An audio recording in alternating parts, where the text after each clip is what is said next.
You were being noisy. I was like, Sorry. I'm gonna wait for it. Hi, I'm Mika, and I'm feeling the crushing weight of life right now. Hi, I'm Becca, and in contrast to that, I'm feeling pretty encouraged and excited for this episode. And we love that.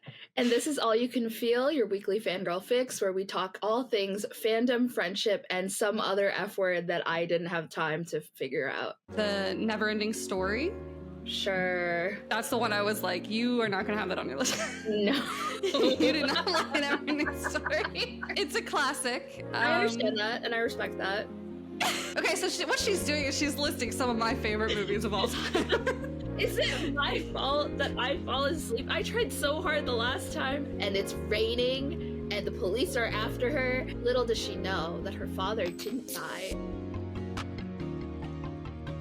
We're recording at night again because, to be transparent, we recorded this morning, and we both felt like we were not satisfied with what we were saying. So here we are again. Yeah, here we are again. Because we want this place to be cozy, so we're gonna do something a little more cozy. And honestly, for my sanity, I need a little coziness. Yeah, we want to keep the cozy energy in here. But for context, if anybody is curious, we were talking kind of an extension from last episode about how we found ourselves wrong about the Yuval and Ayame situation and how our parasocial relationship maybe got the best of us. Right. So we started off heavy. Yeah, we started off the original episode saying we were wrong. That's okay. Wrong, to be clear, about the fact that, you know, it wasn't, their energy was authentic. Their friendship is authentic. The romance itself, not authentic. Just a bunch of delulu. And that's okay. You know what? We move on from that. Honestly, we enjoyed the episode that aired that people didn't like, and I can understand why they didn't like it, but at that point it was like, okay, well, at least they had a good time. I feel disappointed that the fandom got to the point where Ayame and Yuval felt the need to kind of speak up on it, but basically the gist of the episode that we recorded was touch grass gently. Step back. Step back. So that's what we've done. We've reflected on the day, and now we're stepping back and we're talking about something else. Right, yeah. Today we're going to be talking about movies, specifically childhood movies, TV, books, just childhood media that completely wrecked us. Now, specifically, is it for children that affected us, or is it anything that affected us as a child? I think largely we want to stick within something that's targeted towards children. We'll just mark off Charmed here. Yeah, I think knock that one off the list. Things made for children or families, I would say. Yeah, that totally destroyed us. So I'm sure there's an argument to be made for certain shows or movies, but yeah, Charmed, I feel. It's a little... That was for grown-ups that I just happened to watch. Yeah, and that's fine. I guess we could go by category. Ooh. Movies. What movies stick out to you as, wow, that really had an impact on me and made me incredibly sad? Yeah, so I was reflecting earlier today. This morning I said The Dust Factory, which is a very poorly rated movie with Hayden Panettiere. It's 9% on Rotten Tomatoes. Okay. I saw that earlier and I was like, oh no. But that movie is basically about kind of near, like when you're about to die in this like limbo state that these people are in, and how they choose to move on or they don't choose to move on. Hayden Panettiere's character is basically like this child who refuses to move on. She wants to stay in her limbo. And so it's about moving on and all that kind of stuff. And it was very sad, and I watched it a lot. It has a sort of whimsy to it that really stuck with me, which is why it comes to mind. We're both writers, and we find sometimes when we revisit things from our past that we're like, hey, wait a minute. This seems like it might have influenced something in my life. Right. The circus aspect of The Dust Factory, and also the idea of turning into dust to return back to your life is this sort of whimsy that stuck with me. The Other movie, I only have 2, so I'll just throw that one out there as well because it's kind of Yeah. adjacent. The Neverending Story. Sure. That's the one I was like, you are not going to have that on your list. No. You do not like Neverending Story. We can get to that later. You know what? Yeah, share your opinion. It's a classic. I understand that, and I respect that. The main thing that stuck with me from that movie was the horse dying. And that's like the saddest thing I've ever seen. But when Artax is overcome with sadness from this mud pit of sadness, I keep thinking of the bog of eternal stench, but like it's sad instead. The sad bog. And completely succumbs to it and dies, and Atreyu's like trying to save him, and it's the saddest moment in cinema. I believe that. Stuck with me forever. There's a lot from that movie that stuck with me, but that one definitely. Yeah. That's it. Those are my movies. So what are some of yours? First of all, I do respect Neverending Story and its cultural impact. I feel like everyone, and just throughout pop culture, adores that movie. I don't know if I'm the only person in the world who consistently fell asleep during said movie. You started naming the characters and I was like, who is that? I don't know. I remember maybe the sad bog that you're talking about, and then that's it. I remember them in there, but I recognize that it has had such a huge influence. It's just I couldn't do it. But Sounds off in the comments if you feel the same. That's how I feel about other movies that I know are objectively, oh, everybody really loves this, but I just would fall asleep. I fell asleep in Castle in the Sky. I fell asleep. Oh, I love that one too. Even, I know, and it's not even like, oh, I just fell asleep the one time. It's just every time I try to put it on, I'm gone. I'm like, yeah. So Castle in the Sky, Alice in Wonderland. Okay, so what she's doing is she's listing some of my favorite movies of all time. Is it my fault that I fall asleep? I tried so hard the last time we rewatched it. We did a Disney marathon. Okay, guys, like a while ago. We were trying to go chronologically. And we get to Alice in Wonderland, and I'm like, I'm gonna try to power through. And it's not like I don't love the story. Like, I've always loved the story. It's just every time I watch this movie, I fall asleep. And I know the story because I've read the book, and I've read, like, the Disney picture books, etc. I don't know what it is. It just puts me to sleep. Like, I was on Discord with her, and my dog was watching the movie and not me. I woke up and Logan's like face was right up against the screen, so he wouldn't have even given me a chance. Anyways, that's besides the point. Right, so my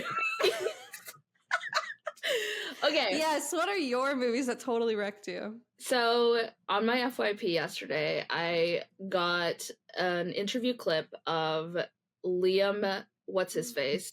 Not Liam Neeson. Hemsworth? Liam, no. Payne? No. Liam. I'm about to say it. Liam Cunningham. And he played Davos, and he also, more importantly to me, he played Captain Crew in A Little Princess. Now, that movie utterly destroyed me. Mm-hmm. For the girls who have daddy issues. The movie is for the girls with daddy issues. I don't know how to explain it, but the scene where she's giving the speech to Miss Minchin and being like, all girls are princesses, absolute banger. I think about that scene once a week. Every time I'm writing Danica for my upcoming series, I think about that scene quite a bit. And I also really love the scene when she wakes up and it's snowing and she starts like twirling in the snow. That gets me really emotional now that I'm an adult, but back then it didn't get me as emotional. But what really got me emotional was when Miss Minchin, like everything after Miss Minchin accuses her of stealing everything that was gifted to her. I'm a mess. For context, I used to rent that or borrow that VHS from the library probably, I don't even know how many times a year. There is another movie that I didn't return, and I was fined $45 for it because I was 9 years old and would not return it. So basically, there's a scene, like an iconic scene for anybody who hasn't seen it, where she's running away from the police because Miss Minchin is accusing her of being a thief, and she's already an orphan, so she has nowhere to go except for the streets and or whatever prison that or jail or institution that they would send her to. And so she tries to cross over. This is taking place in New York in the 1910s.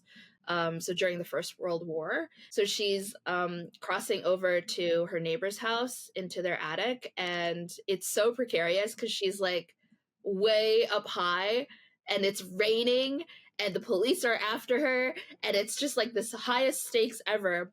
Little does she know that her father didn't die, and her father, Captain Crew, is an amnesiac, and maybe that's where all my love for Amnesia comes I from. know. It all ties together. She hides in the living room. She finds her way downstairs, and she hides in the living room as the authorities are looking through this place, like ransacking this place. And they have this conversation, and he has this way of like comforting her that just warms my heart, where he's like, Sarah, what a pretty name. And then she looks up at a certain point because it clicks for her, like his voice is so familiar, his tenderness. And when she looks up and she calls him Papa and he doesn't recognize her, and the police come barreling through, but obviously he's so conflicted because he's so attached to this child, but also why are the police like roughhousing or like manhandling her, and then they're like dragging her away and she's just screaming this like guttural like Papa whatever, and they take her out into the rain, and that's when it clicks for him and he remembers and he runs out and he goes Sarah and they have this like tearful embrace. It was I mean cinema peak. Oh man. For those of you who I don't know, pay attention to like directors or whatever, I do, but on a very casual level. Like I'm no cinephile. I love Cinderella 3 Twist in Time. I'm not very sophisticated in my taste, but it's the same director who did Harry Potter, Prisoner of Azkaban, the elite Harry Potter film, if I It's can say true. myself. And he also did not Gravity, but or maybe he didn't do Gravity. He did a space movie. Yeah, it was Gravity. I can confirm. Don't doubt yourself. It definitely Interstellar, no, Gravity? because Interstellar No. is Nolan. Me, I'm not a cinephile. Also me. Yeah, also you. Is no that movie utterly destroyed me. I think something that we both had on our lists that we discussed earlier was Bridge to Terabithia. I mean, need we say more? Need we say more? When he chooses not to invite her, the sinking feeling. First of all, when I first watched that movie, I didn't know what was going to happen. I just Me knew, either. you know, it was just, oh, how can It he looked do fun. that? Yeah, it looked fun, and it was like, wow, I love the whimsy of it, and It trapped us. imagination. And then when it's raining and they have like this cute little moment, it's always raining in these movies. And then he proceeds to not invite her to the art gallery or museum or whatever it is that Zoe Deschanel takes him to, and then we find out what happened to her. I have never felt more betrayed. I can't remember the last time I watched that movie. It hurt me so bad. I watched it a couple of times because I'm a masochist, but I haven't watched it in a while because I'm like, it's gonna sting. This one's gonna sting. Yeah. Another movie that I kept coming back to was The Iron Giant. Just, I mean, that's a masterpiece. So Yeah. it altered my brain chemistry, I fear. And I haven't rewatched it because it just gets me so emotional. I rewatch it maybe every 5-6 years, so I'm probably due for another rewatch. But whenever it was on Netflix last, I watched it because I think I was in college or I was in a dorm at the time, and it was a mistake to watch because I was already homesick and feeling nostalgic for my childhood, and then I was like, I'll just throw The Iron Giant on. Mistakes were made. Oh, On man. a less serious note, Kung Fu Panda. Listen, The pivot. I didn't think that I was going to care much for it because I was like, I don't really like this style, whatever. I don't really care. But the flashback scenes with Tai Lung, and as Tigress is telling the story, daddy issues? It comes again. It comes again because Shifu treated him like a tool. And then Tai Lung's absolute heartbreak that he wasn't the chosen one. It flashes back to Tigress very briefly as a young cub trying to gain Shifu's approval. Tears streaming down my face. Like it's like a Coldplay song, you know? So Like a Coldplay song. Yeah. Oh man. I didn't say Bridge to Terabithia because I knew you would. And I didn't say A Little Princess because I only watched it as an adult when you showed it to me. But it is quite the fantastic movie. It is. And always makes me cry. It reminded me a little bit of, like you talking about it just now, reminded me of how much the 1982 version of Annie meant to me. And yeah, I me feel like too. it's got that high stakes moment where I guess she kidnapped or something. I don't remember. Right. But she's like on the bridge and it's like coming open or whatever, and she's like trying to get back to. Anyway, it made me think of that because I remember being so emotionally invested in her story. And so like literally the other day, one of the songs from the more recent version came on my Spotify and I had to stop it and go back to Carol Burnett's like Spotify account to listen to the 1982 version because it's so impactful. It is. But yeah, that's Iron Giant. I haven't seen it in a very long time. We need to I think it rewatch also wrecked me and I was like, I'm gonna pretend that doesn't exist. I was like, I'm not dealing with that. Right. I think I saw it once or twice. It was pretty brutal. Oh, Because of Winn-Dixie. Yes. Is also a film adaptation of a book, which I'll get to later. But yeah, anything with Anna Sophia Robb and dogs, I wrecking think. You. Just a formula for disaster on my face, I fear. Yes. What about TV shows? TV shows. Okay, Because so I had to really dig into the back of my mind for these. Sure. The one of the ones that stuck with me since high school was Degrassi. Okay. Specifically JT's death in Degrassi. And I think it's kind of got a similar effect as Bridge to Terabithia because I hadn't read it. I didn't know it was going to happen when I went into it, where it felt like it came out of nowhere. And I was like, what do you mean? Right. What do you mean this beloved character is dead? Yeah. And it was my first time encountering that with a show for kids that was that dramatized. And so it really messed with me a lot. I was very emotionally invested in that show at the time. Yeah, that one really hit me. There was a Powerpuff Girls episode that always made me cry a lot. And I don't remember what it's called, but it's basically where they get a fourth Powerpuff Girl. Bunny. I think I remember that, yeah. Yeah. And she ends up, I don't know, dying in the end, I guess. That one always made me really sad. Sure, yeah. So I cried a lot for that one. Those are the ones that really stood out to me in my recollection, like specific episodes. Yeah. I didn't think that I had any, but then you started talking and I was like, wait a second. It's coming to me now. Teen Titans, the Terra arc. The Terra arc actually broke my heart. I don't think I've ever felt... I think that was the first time in TV that I felt very hurt and wounded by the loss of a character. And Avatar, The Last Airbender, specifically in Zuko alone, for some reason, like that episode with his mom. Oh, yeah. Really, mommy issues? Really?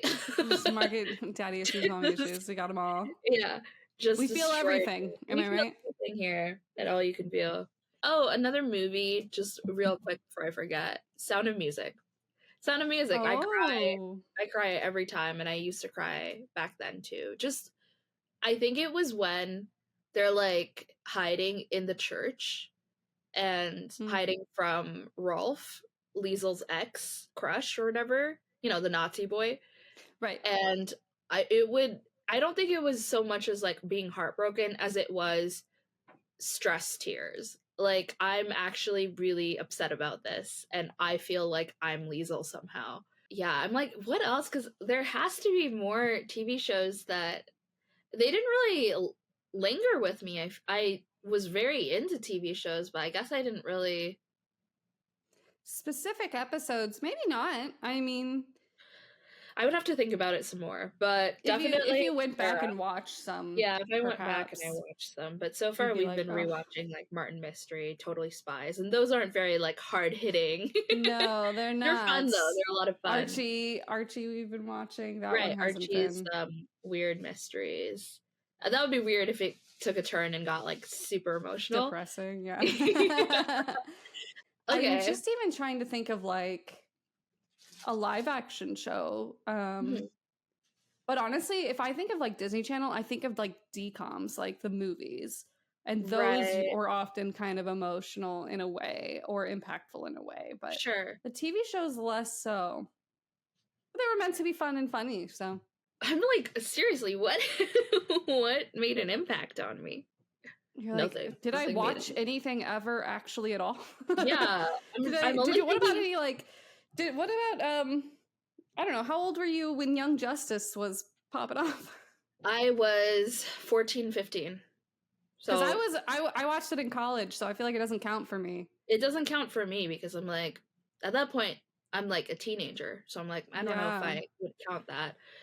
It was definitely a huge formative influence on me though. So Wally, I love you so much. I'm so sorry. Wally, I believe that you'll come back to me in 2024. Wally's coming back, guys. I don't know. We live in delusion, actually. We really do, which is really funny given what Although we anything can happen with that show earlier today. Yeah. So. We also talked about fandom delusion earlier. I literally said the words. Today we're talking about fandom delusion. I guess that's it for TV shows. So then maybe books. Here's the thing. I can't think of any. There are books that I loved. My favorite book is The Two Princesses of Bamar, and that made me cry, but I think it ultimately it makes me cry because there's a certain aspect of moving forward with your life or changes in your life and maybe being afraid of being alone. Right. And I think that really hits with me. But when I think back on that book, I think more about loving the world and loving the adventure and loving the family aspects and stuff like that more than I think about that particular incident or moment. Those feelings of like sadness. Other books that I read that I loved as a kid, I feel like they don't wreck me. They're just like, they're influential in other ways. Which is fine. Yeah. As we've established, I'm a masochist, so... Right. When I read something that hurts me that badly, I don't go back to it. No, you don't. I'm like, let me reread it like 50 times so I can cry. That's why I haven't been able to reread the Song of Achilles. I'm like, it physically pains me. Okay, that's different for me. I can't reread that one. I reread it, I think twice, and then I was like, I think I'm okay. I think I'm good now. It's so good, though. What are your books? My books are Sadako and the Thousand Paper Cranes, which is about a young girl who is diagnosed with cancer because she got she got exposed to radioactivity due to the bombings of Hiroshima and Nagasaki. And it's her trying to, because there's like some sort of myth or some sort of just belief that if she can make 1,000 paper cranes, then she can make a wish. And her wish is that she can get better. And she dies at the end, so she doesn't make it to 1,000 paper cranes, but like her class, I think at the time, like makes the 1,000 paper cranes. And that book... Ooh. Anything with a community pulling together like that. Yeah. It man. Was brutal. It was for second or third graders, by the way. Yeah, that's interesting. The age range that it was meant for. Very heavy topic, but I think I really gained a lot of empathy from it. Similar to Yeah. that, I read this book called Searching for David's Heart, where it's about a girl and her older brother. So she's like probably 9 or 10, and her brother is a teenager. And I think I haven't reread it in so long because it that's one of the ones where I was like, I It don't know if wrecked we can you. do that. I don't know. And I can't remember the exact sequence of events, and this might be incorrect, but they had kind of an intense or tumultuous dynamic. And so the girl was at a park or just out in public, and she was, I guess, not where she was supposed to be, or like her brother was just kind of like chasing after her, like trying to look after her. He gets hit by a car and dies. I'm trying so hard not to cry, guys. I had to redo my makeup earlier. He passes away, and he had been up for being like an organ donor, and so his heart gets donated to Yeah, a yeah. surgery, and the sister feels so guilty, and so like she just feels the need to find his heart, to like kind of close the loop and have that closure. And so that's why it's called Searching for David's Heart. And Yeah. it's just so, oh, that book really destroyed me. You were I reading remember some heavy stuff. I ordered it off of one of those Scholastic book like orders. Oh, like little booklets, yeah. Yeah, I don't know why. I guess I was like drawn always to like sad sad things, and I was like, okay, I'll get it, and then I got it. I remember sitting in my room and just reading it in the span of 2 to 3 hours, because I tend to be a speed reader, because like usually if I really like a book, but honestly back then it was like all books I could finish within just one sitting. And so it was one of those where I just did not get up. Like I was in my bed just sobbing. And my mom came in at some point and she was like, "What's wrong?" And I was like, she found his heart. I'm suffering. Yeah. The last book that I want to touch on is because I mentioned Because of Winn-Dixie, which also had a huge impact on me. There's this book called A Dog's Life. There's like a subtitle to it. I can't remember it exactly, but I think it's something to do with like the account of a stray, or like the autobiography. There's a new movie based off of it. I actually don't know if that's the same. Yeah, it's by Anne M. Martin, and she is a pretty prolific like children's author. I really liked her stuff, and so I was like, okay, I'll read this. I didn't know that I was going to be crying about this dog for like the entirety of the novel. Let me tell you about this book, okay? So, it's about, I don't remember the name of the dog, all right? Like I gave away this book as a mistake because I reached that age where I gave away like a bunch of my middle grade fiction. I, as a debut author of middle grade fiction now, I'm like, I wish that Why did I do that? Why did I do that? Yeah, so like, as a side note, I've been trying to collect all of the books that had an impact on me since then, like in the last few years. So that's definitely on my list of like books that I really want. Searching for David's Heart is there. It starts off really idyllic. They have like a family or whatever, and then something happens where they get abandoned, and like in the forest. And so they live together in the forest, and her brother's like more of a survivalist versus her, and then they get separated and you never see them ever reunite, and that alone broke me like throughout the whole book. And so it's just following her as a stray as she like meets these people like in passing. Like there's a family that takes her in, but only for a short while because the dad doesn't like dogs. And she meets like kind people along the side of the road. And it's not until she's an old dog that she gets to escape the cold of winter with an old widow, like in her snowy cottage. And it's just it's such a good book. But it truly it really did something to me. You got me messed up. Yeah, it was anything with dogs, man. I didn't realize. I think that's the thing about stories when you're a child. Like the importance of them is that they show you an experience that is different from your own. Yeah. Whether or not it's like fantastical or like it's about an animal, I think it really builds empathy. Books or like movies or TV shows, like that's the importance of like a good story for a kid. And yeah, those books definitely made me an emotional little girl. I think I like that you said that you like learned empathy and stuff. Like I feel like that really translates into the kind of person you are. It really goes to show like what, you know, like what we engage with as kids, how it really does impact us. Because Yeah. I think you're one of the most empathetic people I've ever met. So Shut up. if not the most. Stop. Just in case everybody didn't know. Okay, well. I wish I had some books to pull off of. Those all sound incredibly sad. Yeah. It sounds so sad. It was. And I'm just like, I can't even think of manga that hit me that way. Because I went through, for people who don't know this, which is everybody, I went through a huge manga phase when I hit high school. And I just feel like I don't even have something from there that like really wrecked me. I just held on to these things like so.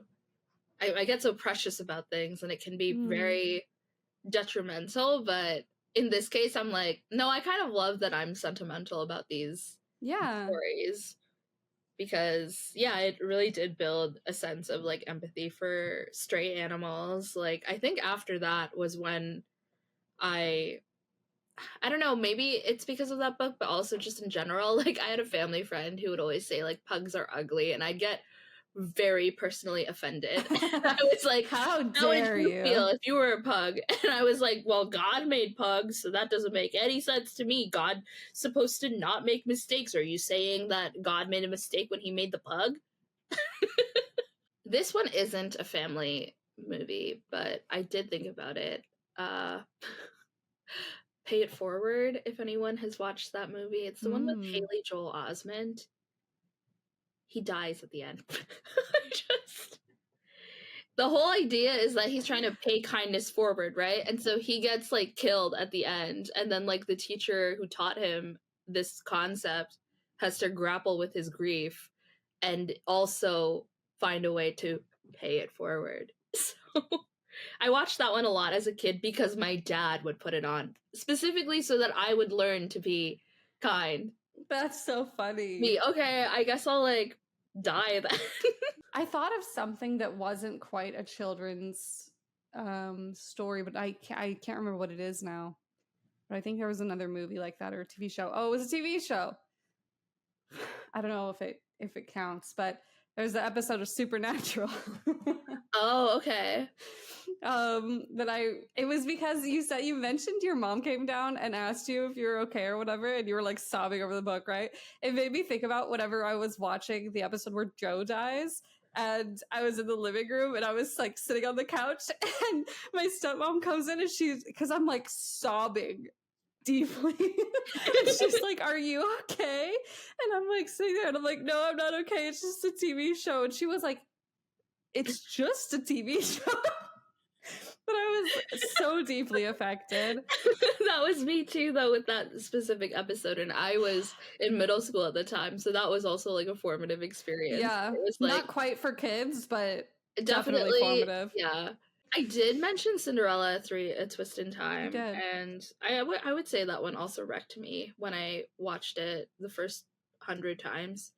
I've since watched it like 400 more times, so it doesn't land in the same way, but I do remember when she like gets on the ship because Charming doesn't believe her / just doesn't know her because for those of you who haven't watched this cinematic masterpiece. It's a good sequel. Turn this episode off and just go and watch it, please. Go like, what watch are you it doing right now. But for those of you who are enlightened, you know the scene where she's getting on the boat and she's just like looking so forlorn, and she looks back at the castle, and the castle is like kind of, it's like a vignette of clouds around it. Yeah, I used to cry at that. I also cried in Cinderella 2 with Anastasia and the baker. And the baker, that one got me too. That one really got me. Like, Anastasia's my girl. We love her. And Okay, quick. Anastasia. Wait, and Anastasia. Yeah, wait a minute. We didn't even talk about Anastasia. Whoa, that movie. Talk about That's a big one for the both of us. yeah, like the whole opening sequence of Anastasia. Oof. But also with her meeting her grandmother again. Yes, when she talks about the peppermint. But also Dimitri. But I mean, he doesn't make me cry, but I understand. I got like, there's a part where like my heart hurts. Oh. Basically. Oh, is it when he's like on the stairs? Like, yeah. Anyways, also just a good feelsy one, but oh, that one actually makes me so stressed out. Like in the scene where he's trying to talk to the dowager. That's rough. Basically, the preamble to her slapping him. Just that whole sequence. Whole thing. That one hits. My stomach just dropped just thinking about it. Okay, quick. We'll do a little quick run here. Sure. Disney/animated movie edition. 3 movies, just off the top of your head, that you're like, that really affected me. Fox and the Hound. Yeah. Like number 1. Number 1 is Fox and the Hound. Bambi. Bambi is Bambi's a good one. I actually have not watched it ever since I watched it the first time. Because it actually destroyed who I was as a person at the ripe age of, I don't know, like 7, 8. Oh, this one I can't really rank. It's just the next one that came to mind. Mulan 2, when Shang dies. And she's like, hold on, I got you. After they've spent so much of the movie fighting each other and just being not on the same page. And then, like, they clearly want to make things work. And then he falls to his death. Oh my gosh. What about you? I can't think of anything else right now. All right. Fox and the Hound is definitely up there. I will not watch that again. I should, but my whole life I've been like, I can't. Yeah. Bambi was also one of those ones for me too. Like, I haven't revisited it, but I really loved Thumper when I was a kid. So I don't know that it really impacted me the same way. Number 2, I was going to say this for 3, but I can't think of it too. The Tigger movie. Winnie the Pooh. Oh my gosh. Yeah. That movie did something to me too. Tata Forever. Boy. Yeah. I was depressed. Yeah. Wow. I was so sad. Oh man, yeah, that one just snuck up on me. That movie like kickstarted a little tiger phase for me, like where I that's so had a fair. stuffed tiger who notably wasn't Tigger. I'm pretty sure whoever the tiger is, this is gonna make me sound so uncultured. I can't tell them apart. Calvin and Hobbes. I think Calvin's the boy. Okay. Don't quote me. Okay, well, yeah, that sounds right. Don't quote me. So I had a huge like life sizes, and it was just the same size as me at the time, and I was like, yeah, in 3rd, 4th grade. Life size enough. And I called it Tigger, even though it was clearly not Tigger. But I was like, I have to because of that movie. So real for that. Can I think of a 3rd one? I don't know. Well, let's think about let's think about this. Let's think about this for a second. Main Disney princesses. Is there anything that stands out? Return to Neverland for me. Oh, that one definitely hits you because of Jane and her dad. Yeah, there it goes again. This is just a psychoanalysis of me. You're like, wait a minute. Yeah, because her dad goes off to the First World War or the Second World War. Actually, I'm pretty sure I don't know. I can't remember. But also at the end, when adult Wendy talks to Peter, gets me every single time. Sorry to cut you off. Let's talk about classical Disney princesses. Ariel? Girl, I don't even know. Ariel, I thought about Ariel because I do get emotionally invested in her story. The prequel movie got me. I think I get stressed. Oh, okay. Well, I get really stressed and probably cry a little bit when her dad like destroys all of her stuff. Oh, okay. That messes me up.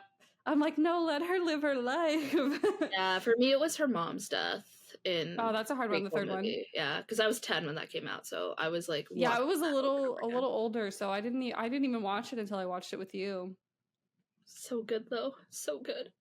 Okay, Belle. Anything with Belle? I didn't really cry with Belle, to be honest. Like, love her. She's an icon. Wanted to be her. But yeah, I loved the second movie, the Christmas one, but I don't know that it actually made me sad for any reason. talk about this is so funny that it's not even that it's because you love these movies that I don't like them. I just don't like them. You're like, oh yeah, what do you like? And I'm like, yeah, Beauty and the Beast, Enchanted Christmas. And you're like, literally one of my least favorites. Yes. Meanwhile, you're like, let's watch A Little Princess. And I'm like, I've never seen that. And then we watch it. I'm like, this is one of the best movies I've ever seen. Hey, I gave Alice in Wonderland a try, okay? Okay, let's clear this up. Alice in Wonderland was one of my favorites as a child and influenced me in a non-wrecking kind of way. And this is just a fun Becca fact, but the Mad Hatter had a lisp. And so when I was really little, I was like 5 and I was obsessed with this movie at 5. And I actually developed a little bit of a lisp because I was so fond of the Mad Hatter. And that's so precious. Anytime, I don't think I do it anymore, but anytime I focus on something, my tongue will hang out of my mouth. Now that I know, yes. Yeah. And I'm like, that is like such an interesting little Becca fact.